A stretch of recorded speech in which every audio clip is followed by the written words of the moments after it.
تو کہا اگر تم اپنی جانوں پہ ظلم کر بیٹھو تو میرے محبوب کی چوکھٹ پہ آ جاؤ. اور یہ حضور کی حیات طیبہ میں بھی تھا، ظاہری حیات میں بھی، کہ حضور کے پاس جائیں جب اپنی جانوں پہ ظلم کر بیٹھے، جس طرح حضرت ابو لبابہ سے ہوا. آج مسجد نبوی کے اندر ریاض الجنہ میں ایک ستون ہے، جس ستون کا نام ہے استوانۃ ابی لبابہ وتعرف بالتوبہ، معروف ہے ستون توبہ کے نام سے. حاجی جب جاتا ہے تو اس کی خواہش ہوتی ہے ریاض الجنہ میں جگہ مل جائے. ریاض الجنہ میں چلا جائے تو اس کی عرض ہوتی ہے کہ استوان ابی لبابہ کے پاس 2 نفل مل جائیں توبہ کے. یہ حضور کے مصلی سے حجرہ عائشہ کے درمیان میں پڑتا ہے. ابو لبابہ سے ایک معاملہ ہو گیا، بنو قریظہ کو انہوں نے ایک راز بتا دی، اس طرح اشارہ کر کے جو کہ تمہاری گردن کاٹ دی جائے گی. یہ غزوہ احزاب کے بعد پھر خود ہی انہیں احساس ہوا کہ مجھ سے غلطی ہو گئی ہے، تو انہوں نے اپنے آپ کو ستون کے ساتھ بندھوا دیا اور کہا کہ جب تک میری توبہ نہیں ہوگی اتنی دیر تک یہیں بندھا رہوں گا. تو حضور نے دیکھا تو اب چونکہ انہوں نے قسم کر لی تھی، فرمایا ٹھیک ہے جس طرح اللہ کا حکم آتا ہے. اور حضور جاتے ہیں آتے ہیں، رستے میں یہ ستون پڑتا ہے تو حضور کے دل سے ان کے لیے مغفرت کی دعائیں نکلتی کہ اللہ انہیں معاف کر دے. 6 دن اور 6 راتیں مسلسل وہ ستون کے ساتھ بندے رہے کہ میرا گناہ معاف ہو جائے. اللہ اکبر. پھر اللہ کے محبوب پر وحی نازل ہوئی، ابھی پردے کے حکام نہیں اترے تھے. سیدہ ام سلمہ رضی اللہ تعالی عنہا نے کہا کہ حضور اگر اجازت ہو تو میں انہیں خوشخبری دے دوں.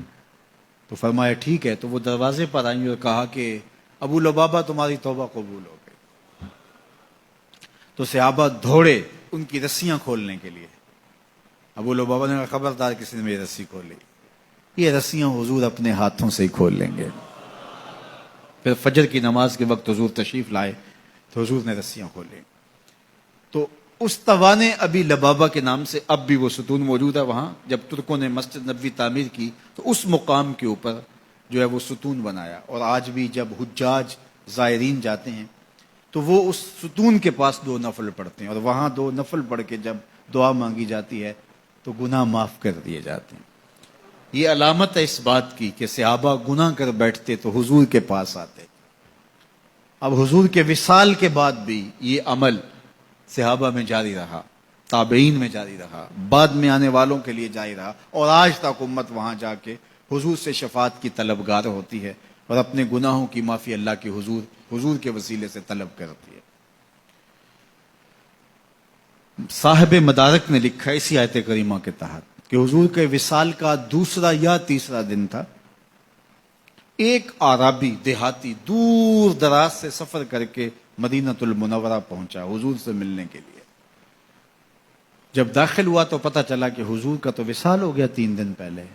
تو پھر اس پہ کیا گزری، اس نے رونا شروع کر دیا اور حضور کے روضے پہ آیا، قبر انور کی مٹی کو اپنے سر پہ ڈالتا اور کہتا حضور میں تو گناہوں کی بخشش کے لیے آیا تھا، اللہ کا کلام پڑھا تھا اگر اپنی جانوں پہ ظلم کر بیٹھو تو محبوب کی چوکھٹ پہ آ جاؤ. مجھے یہاں آ کے پتا چلا ہے کہ آپ تو وصال کر گئے ہیں، تو میں تو نہیں جانا جب تک گناہوں کی مغفرت نہ ہو. ضد کر بیٹھا تیرے کولوں انج منگاں گا جویں اڑیاں کرے ایانا. تو وہ ضد کر بیٹھا حضور کے روضہ انور کے پاس، قبر نور کے پاس بیٹھ گیا، مٹی لا کے سر میں ڈالتا اور کہتا کہ حضور میں تو بخشش و مغفرت کے لیے آیا ہوں، میں نے تو نہیں جانا جب تک میری مغفرت نہ کر دی جائے. تو صاحب مدارک نے لکھا ہے فنودیا من القبر انہ قد غفر لک، قبر نور سے آواز آئی جا تیرے گناہ معاف کر دیے گئے. یہ حضور کے وصال سے 3 دن بعد کی کہانی ہے. اور اس کے ایک عرصہ بعد امام عطبی کہتے ہیں میں حضور کے روضے کے پاس بیٹھا تھا اور ایک دیہاتی آیا اور اس نے بھی فریادیں کی اور فریادیں کر کے چلا گیا، اور میں بیٹھا تھا، بیٹھے بیٹھے اونگ آ گئی تو حضور کی زیارت خواب میں ہوئی اور آپ نے فرمایا اے عطبی اٹھو اور اس عربی دیہاتی کو ڈھونڈو اور جب مل جائے میری طرف سے جنت کی بشارت دے دو. مجرم ہو تو منہ اشکوں سے دھوتے چلے آؤ، مجرم ہو تو منہ اشکوں سے دھوتے چلے آؤ، آؤ در تواب پہ روتے چلے آؤ. قرآن میں مذکور ہے بخشش کا طریقہ، سرکار کی دہلیز سے ہوتے چلے آؤ. کہا جرم کر بیٹھو تو محبوب کی چوکھٹ پہ آ جاؤ. پھر کیا ہوگا؟ لَوَجَدُ اللَّهَ تَوَّابًا رَحِيمًا. تم تو گناہوں کی معافی لینے آئے تھے لیکن محبوب کو ساتھ لے آئے ہو، لہذا وسیلہ حضور کا ڈالا ہے تو گناہ تو معاف ہوں گے ہی ہوں گے، اضافی رحمتیں بھی عطا کر دی جائیں گی. اللہ اکبر. کرم نوازیاں ہو جائیں گی. تو ان کے در پہ حاضری سعادت مند لوگوں کا عمل اور وظیفہ رہا ہے.